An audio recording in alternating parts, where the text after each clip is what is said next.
दोस्तों नमस्कार। 3 दिन पूर्व आनंद विहार बस स्टैंड पर एक ऐसा दृश्य देखने को मिला न्यूज़ में, जो मैंने भी पहली बार देखा, आपने भी पहली बार देखा होगा। मैं personally Anand Vihar bus stand पर बहुत बार गया हूं, लेकिन वहां पर इतनी ज़्यादा भीड़ मैंने पहली बार देखी।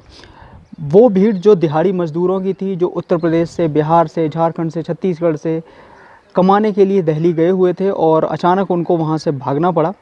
अब किस में उसकी गलती थी, मैं उस विषय में नहीं जाऊँगा, लेकिन हाँ, इस समाज में रहते हुए एक हमारी भी नैतिक जिम्मेदारी है। इस आपदा की घड़ी में, इस विपदा की घड़ी में हमें भी ये इंश्योर करना चाहिए कि आप दिहाड़ी मज़दूरों को, मैं दिहाड़ी मज़दूर ना बोलूँ, दिहाड़ी कर्मवीर बोलूँ तो ज़्यादा अच्छा रहेगा।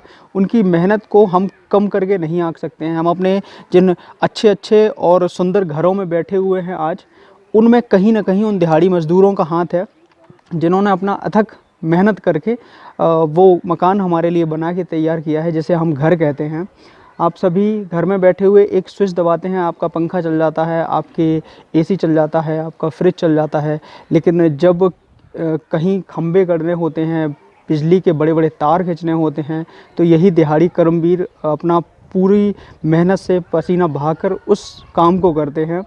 इसके अलावा आप सभी ने भारतीय रेल से ज़रूर सफ़र किया होगा, और भारतीय रेल जब कभी भी रेलवे ट्रैक बिछाती है या उनका रेनोवेशन का काम होता है, उनके ट्रैक को सही करने का काम होता है, तब भी यही लोग होते हैं जो ना 40-45 डिग्री टेम्परेचर को, मई जून की गर्मी को देखते हैं, ना सर्दी को देखते हैं, ये काम करते हैं।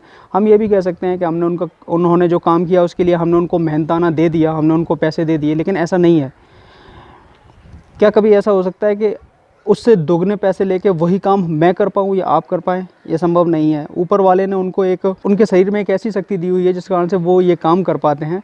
तो दिहाड़ी कर्मवीरों के किसी भी काम को हम कम करके नहीं आ सकते हैं। जो बड़े बड़े महानगर आज बसे हुए हैं, ये सब उन्हीं दिहाड़ी कर्मवीरों का काम है।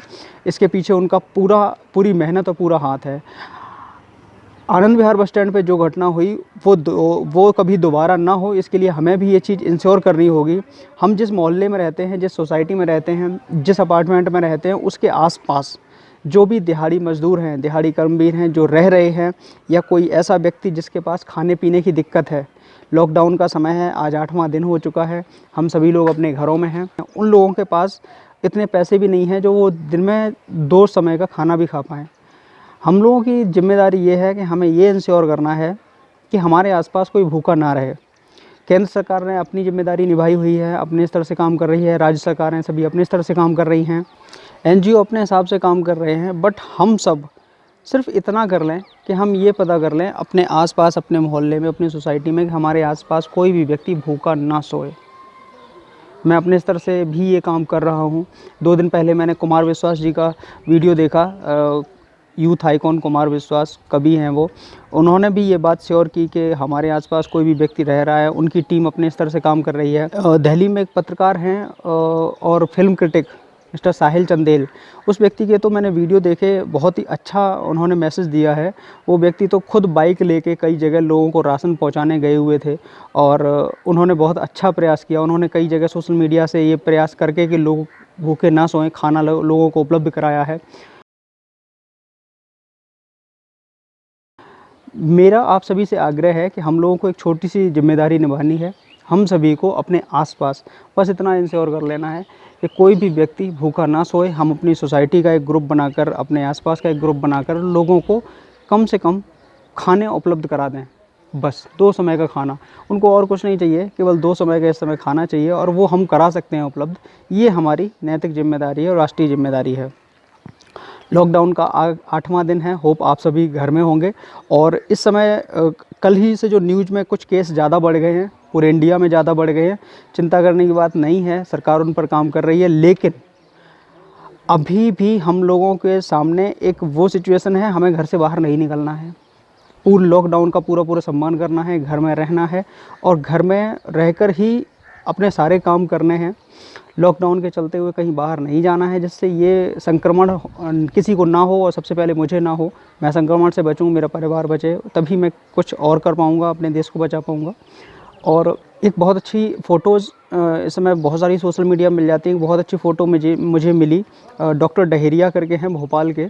वो कई दिनों से लगे हुए थे कोरोना पीड़ितों के इलाज में, और वो अपने घर पर जब गए तो घर से बाहर ही वो बैठ गए, घर से बाहर उनकी छोटी सी एक दीवार बनी हुई थी, उसी पर वो नीचे बैठे हुए हैं, चाय का कप उनके हाथ में है और उनका पूरा परिवार, उनकी पत्नी, बेटा और बेटी गेट पर खड़े हुए हैं। एक लगभग एक डेढ़ मीटर 2 मीटर की दूरी मेंटेन उन्होंने की हुई है। डॉक्टर साहब नहीं चाहते हैं कि वो इतने दिनों हॉस्पिटल में रहे हैं, उनसे संक्रमण उनके परिवार को पहुँचे, इसलिए बस वहीं से मिले, बातचीत की और मिलकर वापस हॉस्पिटल आ गए।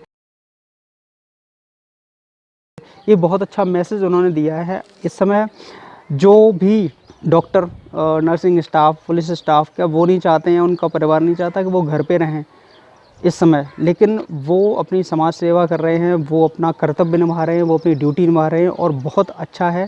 हम उनकी इन सारी मेहनत पर डॉक्टर, नर्सिंग स्टाफ, मीडिया कर्मी, रेल डिपार्टमेंट और पुलिस विभाग, इन सभी के जो मेहनत है, इन सभी की मेहनत को हम और सफल बना सकते हैं अगर हम लॉकडाउन का पूरा सम्मान करते हुए घर पर रहें, घर से बाहर ना निकलें।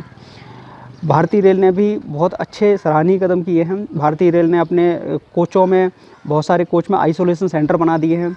आईआरसीटीसी के थ्रू उन्होंने अपने किचन्स को ओपन करा कर रेलवे स्टेशनों पे जो लोग फंसे हुए हैं उनको खाना खिलाना शुरू कर दिया है। ये भी बहुत अच्छा एक कदम है और हमें भी यही श्योर करना है कि हम 2 काम करने हैं। एक तो हम घर पे रहें, लॉकडाउन का सम्मान करें, दूसरा आसपास बस इतना इंश्योर कर लें कि कोई भूखा ना सोए। अब एक अच्छी न्यूज़ भी है, जो लोग डीडी नेशनल पर अभी तक रामायण और महाभारत का आनंद ले रहे हैं, अच्छी बात है, अच्छे से लीजिए आनंद और कोई भी एपिसोड मिस मत कीजिए। 3 चीज़ें और 3 पुराने नाटक और अभी सीरियल बढ़ा दिए गए हैं। शाम 6 बजे देख भाई देख, शाम को 8 बजे भारत के पहले सुपर हीरो शक्तिमान, वो दोबारा टीवी पर आएंगे। शाम 8 बजे वो सीरियल प्रसारित होगा और रात में 10 बजे चाणक्य, ये तीसरा सीरियल है। तीनों सीरियल ये कंटिन्यू 6 बजे, 8 बजे और 10 बजे रात में चाणक्य, ये प्रसारित होंगे। आप इन्हें भी देख सकते हैं, इनका आनंद ले सकते हैं।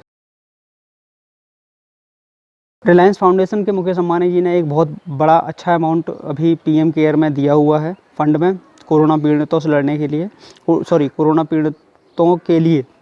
और टाटा इंडस्ट्रीज़ के श्री रतन टाटा जी ने भी बहुत बड़ा अमाउंट दिया है। ऐसे बहुत सारे उद्योगपति और खिलाड़ी, फिल्म स्टार सभी सामने आ रहे हैं जो पीएम केयर फंड में और सीएम केयर फंड में दे रहे हैं, कोरोना केयर रिलीफ फंड में दे रहे हैं अपना अंशदान। और हमें भी एक नैतिक जिम्मेदारी बनती है, हम भी इस देश के नागरिक हैं। अगर देश पर कोई विपत्ति है, जो भी हम दे सकें, ऐसा नहीं है कि हमें कोई बहुत बड़ा अमाउंट देना है, अगर हम एक छोटे से छोटा भी अमाउंट देते हैं वो भी काउंट होगा उसमें।